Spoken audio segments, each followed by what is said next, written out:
Assalamu alaikum, everyone. My name is Muhi Khwaja with American Muslim Community Foundation, and today on 5 Fast Minutes Muslim Philanthropy Podcast, we have on Nora Abudan, who is the co-founder and COO of the Emerald Project. Welcome to the show, Nora. Wa alaikum assalam. Thank you so much for having me. I really appreciate it. Of course, let everybody know where you're located. I am located in beautiful and mostly cold Salt Lake City, Utah. Wonderful. So Ramadan Mubarak to you and your family. Thank you. Ramadan Kareem and Mubarak to you and your family as well. I can't believe we're already halfway through, more than halfway through. Yeah, it just flies by. For those who are unfamiliar with the Emerald Project, if you had 2 minutes to share, what would you like to tell them? I would like to tell people that Emerald Project was completely created out of the grace of Allah subhanahu wa ta'ala. So it was a reaction to a moment in time, which was unfortunately the Muslim ban, which was later recoined the travel ban. But it affected a lot of people, including myself and the two other co-founders, Satine Tashnizi and Faiza Javed. And we really just wanted to stop complaining about things that were going on in our society, in our government, and in our policies. And we decided to stand up and make a change and do something about it. So, Emerald Project was birthed through a really hateful and fearful time, but something beautiful has come from that. And that really has been conversation and dialogue. So, our first event was a three-part series, and it was titled Is Islamophobia Real? We held it in a public library because, of course, we had no Nice. money. We just wanted Muslims and non Muslims to come together and really have a candid conversation about Muslims and the fear and the rhetoric behind it. And we wanted to give Muslims an opportunity to speak their truth rather than having everyone else speak on their behalf. Yeah, I think that's brilliant. And what better power than to use one's voice? So I wholly appreciate everything that you just said. Um, you talked about like not having resources in the beginning, and I'm sure now, many years later, as a nonprofit, a lot of them have challenges when it comes to finding these resources.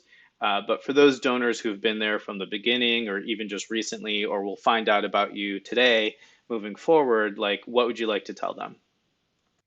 Well, first of all, to the donors that have already helped us, I just want to say thank you because we never knew that we were going to become a nonprofit. Like I said, it was just something that we wanted to do within the community and have conversations.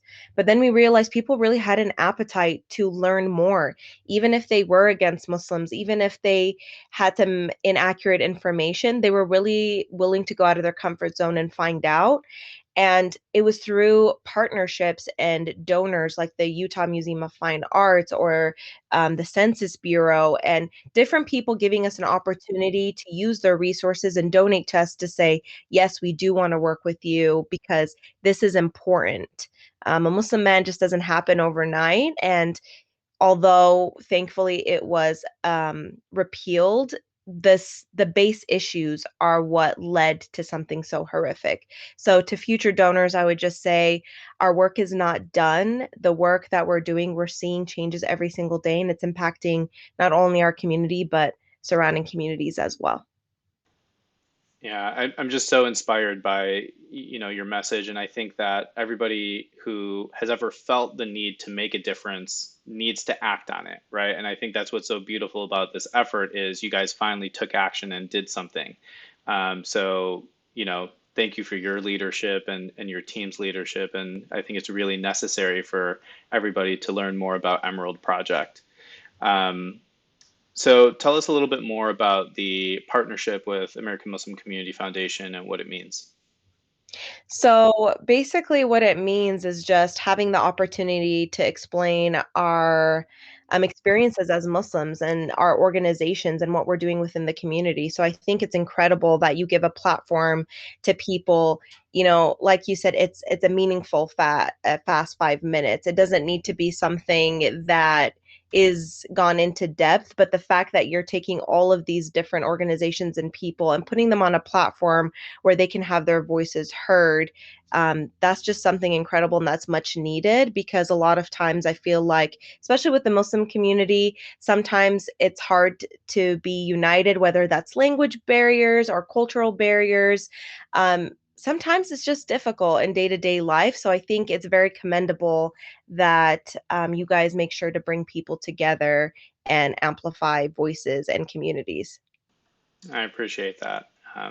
Definitely as a community foundation, we want to be community centric and provide a voice, and we're really honored to share our platform with so many fantastic organizations. So speaking of other organizations, what are three charities that you personally give your zakat or sadaqah to? Yes, so that's an excellent question, and I actually wanted to give a shout out to three local charities. Um, One of them is actually not Muslim specific, but they help a lot of Muslims. So that would be Catholic Community Services here in Salt Lake City, Utah. They have been very welcoming to refugees, and I actually used to interpret for medical appointments for refugees coming from Syria and Iraq. So they gave me that opportunity to give back to my ummah or my Muslim community. Also, the other co-founder, Satine Tashnizi, she was an interpreter and she did Farsi medical appointments for people from Afghanistan and Iran. So I want to give a huge shout out to them because even though that they're not Muslim, they really focus on refugees, bringing them to America, onboarding them, making sure that they give them the tools to be successful here when a lot of other people unfortunately shut us out. So definitely shout out to them. The second one is the Utah Food Bank. Just in general, they really make sure that no person goes hungry. They do their best to have volunteers come in, and Emerald Project has worked with them. We do 2 hours of service every month, and they were just incredible. They have like a conveyor belt where you put all the food in, and it goes out to all different types of communities.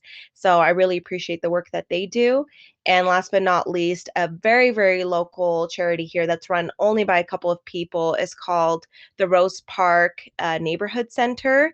They really took the initiative during the pandemic to create also means for people to eat, but it's like more specific to families. Like if they need feminine hygiene products, if they need toothpaste, if they need, syrup for their pancakes, like it really customizes the food and it gives them a couple of more weeks of food to live off of. So I just think that's great that they're doing it and they've really made their dollar go a long way, especially during these hard times. So shout out to all three of those amazing organizations. Of course. I mean, it wouldn't be Ramadan without talking about two food-based organizations, right? I think we're Yes. like subtly just thinking of pancakes all day and just lathering syrup all over it.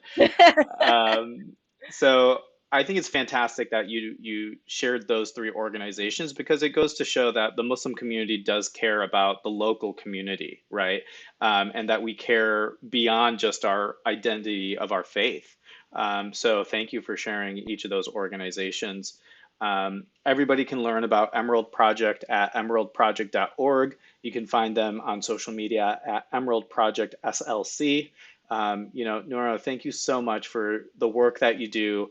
I'm really humbled and honored to learn more about the Emerald Project, and I'm grateful for the partners that you have as well. So thank you to the founders and everybody in between. We're really happy that you were able to share a little bit more about your work. Thank you so much for having me. I really appreciate the collaboration. And again, Ramadan Kareem to you and all of your viewers. And thank you so much for tuning in. Of course. Take care. Salam. Thank you. Assalamu alaikum.